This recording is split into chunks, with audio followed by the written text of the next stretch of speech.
The girl finally found a glass slipper, and as soon as she tried it on, it fit her feet perfectly. The girl was overjoyed. She thought she had found the right person for her life. But then suddenly the prince ordered his soldiers to arrest her. The girl was completely shocked, unable to understand why this was happening to her. Suddenly, a friend arrived. She asked her friend to testify on her behalf. But instead of helping her, her friend accused her of murder. In fact, when they first met, her friend had become suspicious of the girl because she kept a pigeon peaceful. One day, the pigeon had simply eaten a mooncake that had fallen on the ground. But the girl, without thinking twice, harmed it.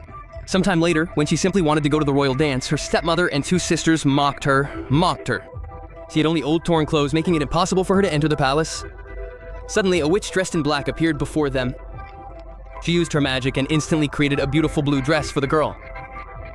Her friend also received a stunning fiery red dress. But then a new problem arose. Her friend's shoes were dirty and smelly, while the girl had no shoes at all. Suddenly, a fairy dressed in white appeared. She made beautiful crystal shoes for both of them, but warned that her magic would only last for 24 hours. The witch in black then brought a pumpkin and some mice. Using her magic, she transformed the mice into coachmen driving carriages and the pumpkin into a magnificent carriage. The carriage then sped off towards the palace. They thought they would reach the palace on time without any trouble. But on the way, a man suddenly appeared in front of their carriage. The girl immediately recognized him. He was the palace beautician. Then her friend noticed something strange. She noticed a lot of mud on the man's heels. This immediately made her realize that he hadn't died there, but that his body had been dragged here from somewhere else. But to avoid delaying the royal ceremony, they decided to hide and bury the body first, then burst. Meanwhile, the royal dance had begun in the palace. Just then, the prince walked through the crowd and straight to the girl. Afterward, they began dancing together in the center of the ballroom. Suddenly, a patrolling soldier came running in and announced that the man's body had been found.